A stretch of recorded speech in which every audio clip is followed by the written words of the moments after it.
I'm Coffee Kevin, and today, I'm about to go on vacation. So, like anyone, I've got vacation on my mind, and I was over the weekend. What coffee maker am I going to take with me? Well, I thought of the Cafflano Klassic coffee maker. Cafflano makes a number of interesting and innovative coffee makers. Plus, they're just fun to be around the team of folks that are Cafflano. And I'm thinking of the various players. If they ever make a coffee version of A Hard Day's Night, I was thinking these guys would be perfect to be cast. Only if Easy Jan would play Paul's grandfather in the role. I think Easy's a little young for that. But it was.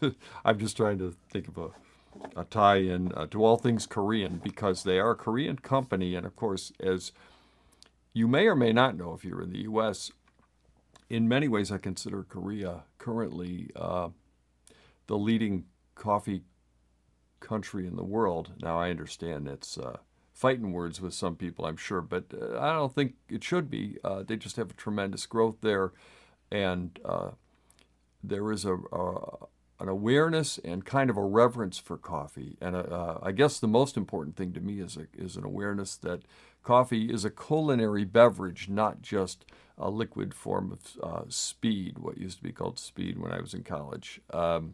Meant you were cramming for exams and you needed Vivarin was the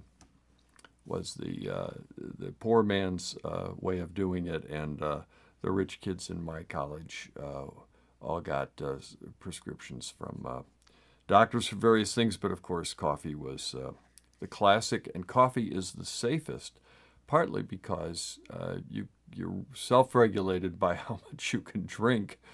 Even if you're drinking Robusta coffee, you're not apt to end up in a hospital from it. You're just apt to get a little bit overstimulated. But back to this beautiful coffee maker, I'm not having coffee on my vacation to wake up. I'm having it to relax. And that's a great thing about a paradoxical beverage like coffee. And today I'm going to refresh myself and hopefully enlighten people. This coffee maker is one of the Cafflano products. Yeah, the first one I remember running into at CoffeeCon. And let's get started here. It's a great thing. It's an all-in-one coffee maker. It's has a built-in ceramic coffee grinder, and being that it's a true burr grinder, it's not a pointless spinning blade grinder, which really doesn't work well for coffee.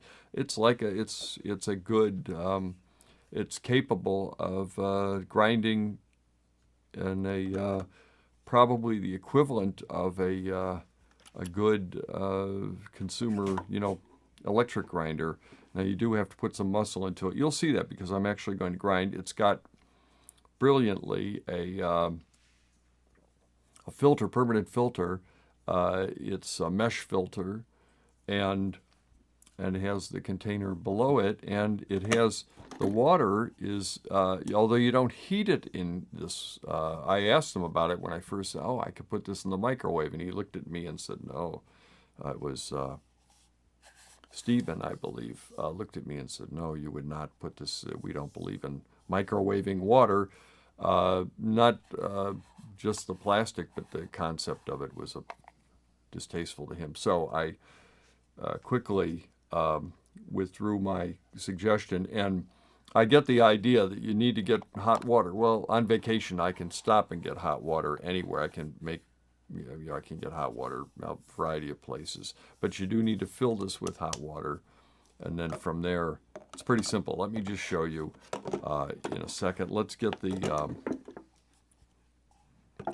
It's pretty easy to assemble. It's one of the few things I've had to assemble like this that I never. I don't need the manual really. It's just intuitive, and it comes apart, it goes back together again. I'm going to make this real simple. I'm not going to bring a scale with me. I'm going to get coffee where I am, but I have coffee like this. This is a Sumatra from Allegro. I brewed with this the other day. It's a real nice coffee. I like Sumatra. I like what Allegro does with it. There's a tendency with Sumatra coffee beans, and I'll send this out to home roasters as well, to over roast it. I believe it is because they're larger beans, and to some degree, there's psychological need in roasters to get uniformity. They feel like it looks good. It visually looks good for it to be more uniform, so they tend to over roast it. I am against that. I think a little less roasted. I tend to like light roast. I was reassured to see light roast on there in this case. I think Sumatra is a coffee designed that tastes ideal at a lighter roast. It doesn't have, it's rare that a Sumatra will be have the acidic taste, over-lit taste of an under-roasted coffee anyway. But if anything, anyway, it's where I like it the best, although I've had Sumatras at a variety of roasts that I enjoyed. It's one of my favorite coffees. I'm going to use this kettle. Obviously, I will not have a kettle with me on the road. At least I don't plan to. I think Mrs. Sinnott's allowing me to bring one item, and this is it. We don't have to go into detail with her that this is really a grinder and a brewer, blah, blah, blah. Oh, also, this is something really clever. I hope I remember to do this. I don't always. It's got this part on here. It actually is quite useful. It does come off. It unscrews because it will stay on there. And it furnishes as a top when you're using this as a kettle because, see, it's got the, it just helps keep the water warm, and it actually helps the water from coming out. It's a very delicate pour when we're making it. You'll see. But I may not remember to say it to you while we're in process. Let's get this water going here. I'm going to set the temperature to, a little higher than, actually that's good. That's good. Let's do it there. And then keep warm. This is the Brim kettle. It's in testing right now, but it's I'm pretty happy with it. It's just as far as a user interface, but that's a different subject. This makes 2 really nice cups of coffee. Perfect for Mrs. Sinnott and myself while we're sitting on the shores of Lake Michigan. This will take a moment. I'm going to run our clip, just so you know, we're in the last, almost in the last week. I think we are in the last week of CoffeeCon fundraising on Indiegogo. And let's talk about that in a second. Let's take a look at the clip. Through August 1st on Indiegogo, vote for which 3 of 6 cities most crave a CoffeeCon event in 2020. Taste, try, and learn everything about coffee. CoffeeCon is for you, the enthusiast. CoffeeCon. Well, we'll see how it goes. I would say it's been a time of learning. As I mentioned, we're strongly considering announcing LA soon. I think, however, we've learned some things. I'm not sure that the voting paid off much for us because I'm not sure that we really have, unless we get a real end of campaign surprise. I'm not sure that we really found out anything definitive about the cities. I also had a suggestion over the weekend that we really should be looking at Atlanta. And I know we've looked at Atlanta before. I'm not sure why we didn't end up with Atlanta in the final group, but we had so many cities we could forecast. But at any rate, definitely go and vote for your city if you can. This week it's just $10, and for that cost, you do get additionally the opportunity to download our presentations that we will be podcasting this year, or 2020. Okay, the water is warming up. Let's get this going. I'm going to, it's really very simple, and yet it's always good to show people, I think, part of the purpose of this. I've got my Sumatra coffee here, Lake Toba, and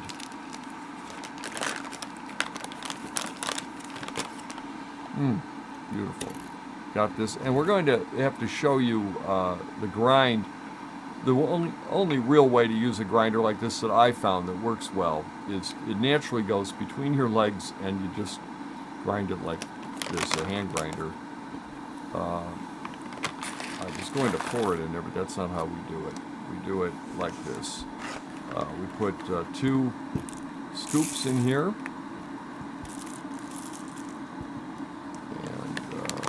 Another one. All right, and then there we go.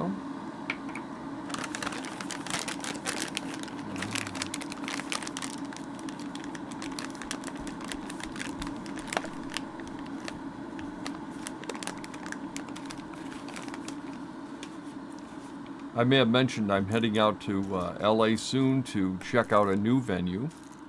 Our other venue, we liked our other venue fine, but there's a trade show that goes there now and tries to capitalize on the fact that it's the same venue we have. And we thought we had an understanding with the venue that they would not have another coffee event there, and they did not honor that. So, all right, let's see, 195, we're there on this. Now, I'm going to turn on this light, that's why it's here today. And then I'm going to, you can see it. Am I in the right position here, Michael? Yes, I am. And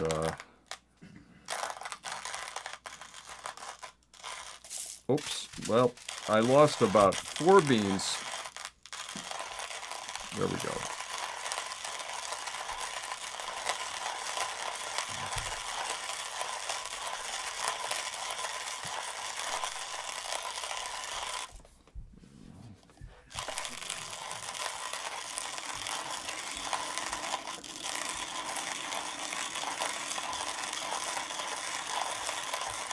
I want to point out I've never had that happen before.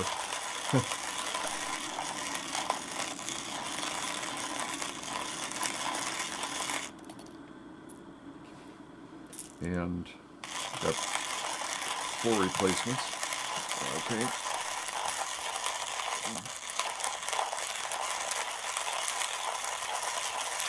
I normally grind it a little faster than this, but probably for the best.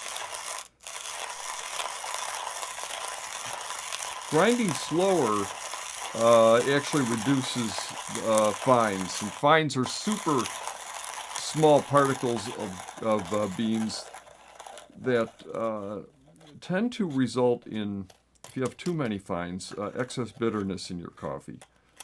Okay, and then, now I will hold this up so you can see this. That's hence half the reason we have the light. Okay, and let's see if I can get, there we go. See how nice a grind that is? Way better than you would get with a blade grinder. And, excuse me. There we go. Can you get, is that too close to get that kind of focus there?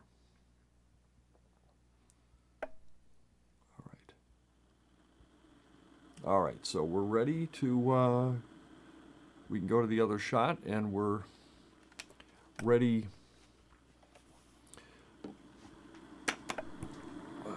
What we want to do is tap it a little bit to make sure it's, and then I will transfer this hot water just like I will on vacation.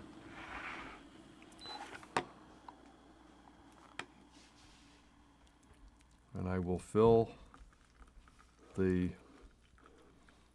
right up to under the line of the water, and this is 2 perfect cups. And where is that? Oh, I forgot to remove it, didn't I? It's okay, it's real easy to do. All right. And now it doesn't screw on here. It doesn't need to. Okay. And then let's do this. Unfortunately, we're not going to, well, here's what I'll do.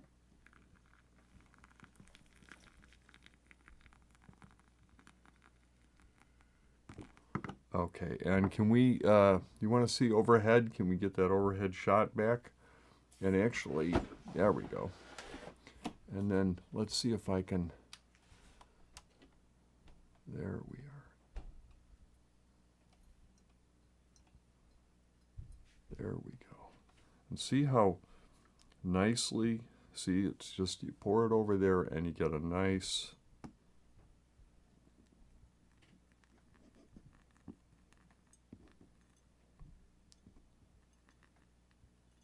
it by nature doesn't pour very fast. You get a very slow and very slow drip onto the grounds. And oh, this just smells nice. I can't help it. This is really a beautiful roast. You can tell how much it foams up. Good sign of freshness and in the coffee bean. And I actually usually I'm headed to Sturgeon Bay, and there's a shop there that has Collectivo coffee, so I'll probably get that. I'm considering stopping by and seeing. I have friends who have a roastery up there on the way. There we go. And that is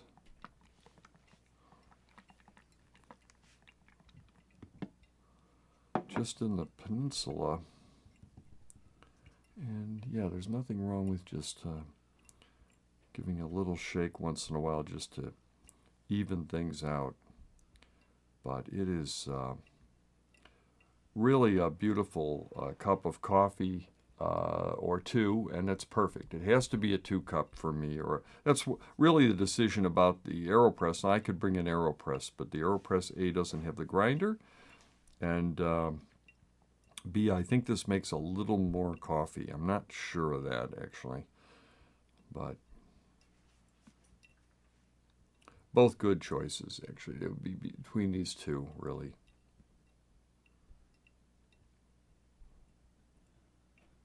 And as I'm feeling it, I can tell you this is nice hot water in here. Almost too hot. Let's see if I can pour a little more in here.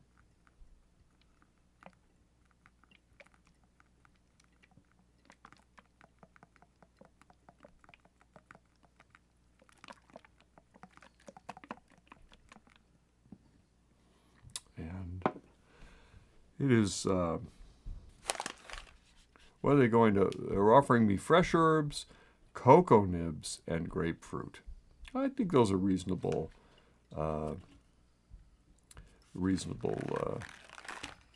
combination of tastes. Sumatra, of course, is is in that category of coffees from soil that is highly volcanic. And same thing for, just like Jamaica would be, and Damien Scott would be, say I was remiss if I did not mention Jamaica whenever I mentioned volcanic soil and coffee. Norbert John Martinez, who is a Atlanta roaster. And here we go. And I find that the water drip like this, a very slow drip, is sometimes really, really nice at getting it just gives a great extraction. And if you haven't tried one of these, I know you can get them on Amazon. I don't know if the company sells them directly, but they've been to CoffeeCon several times, and I've always found this a really unique coffee maker. As far as I know, it's still the only one with a built-in grinder.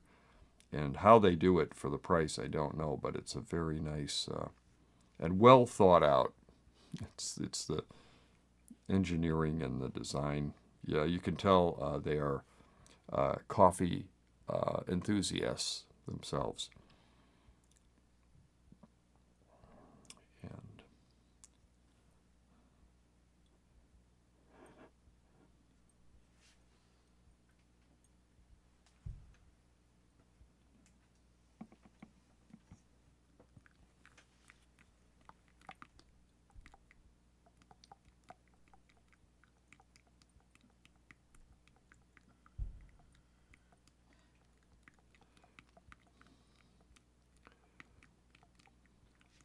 I brew this at about 194, and I think that that's a real nice temperature. I could even go a little cooler.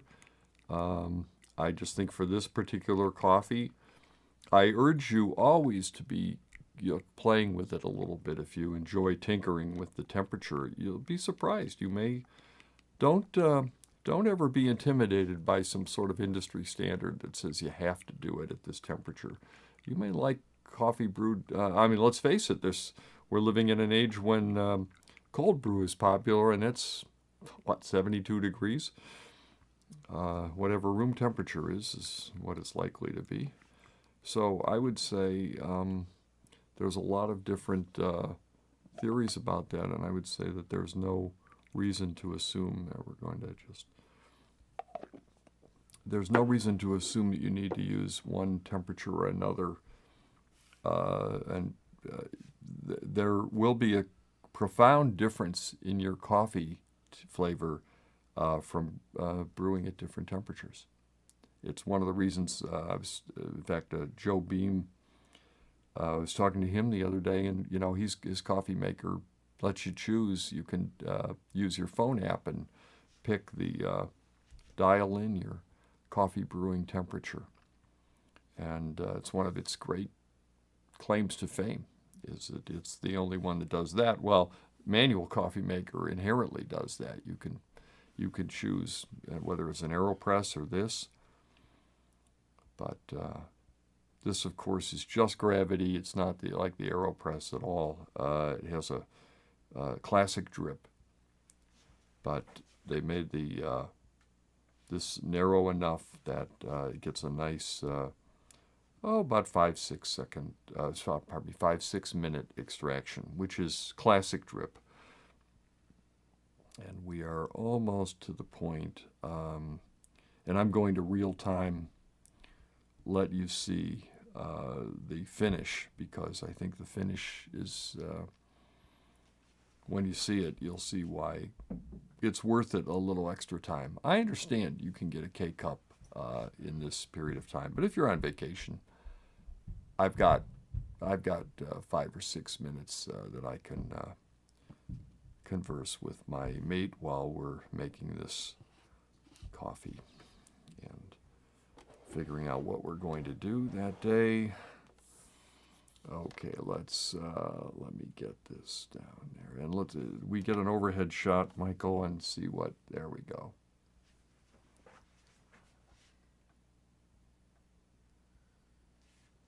Yeah, nice.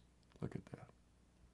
You see how nicely extracted that is, and any automatic drip maker would kill to get that kind of picture at the end of the grounds.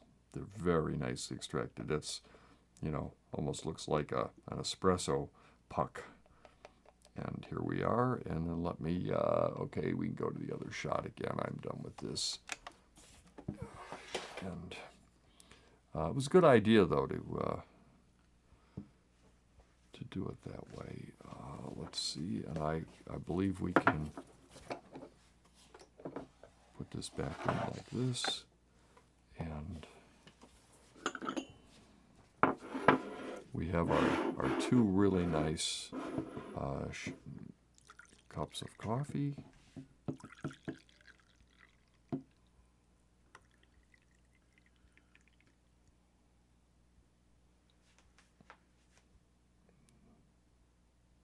There we are. It's yours, Michael, and it's mine.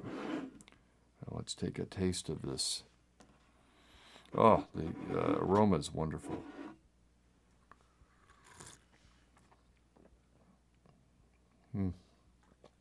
There's always a tobacco note. I don't know if that seems pleasant to you, but believe me, it is a pleasant note. Even though I don't smoke tobacco, I never have in my life. But I think I did once on stage. I had a part where I had to smoke, and I think I took one puff in the actual performance. But anyway, it does have a what I would call pleasant tobacco-ish note.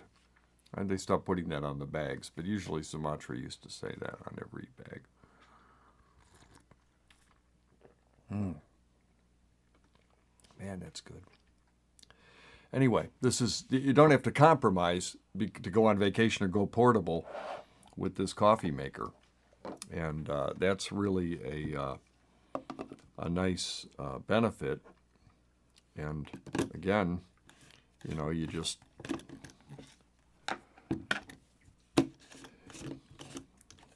have a nice cup of coffee, a beautiful cup of coffee you can have while you're gazing out into the ice blue water of the lake or the ocean if you're lucky enough to be close to an ocean. I'm not.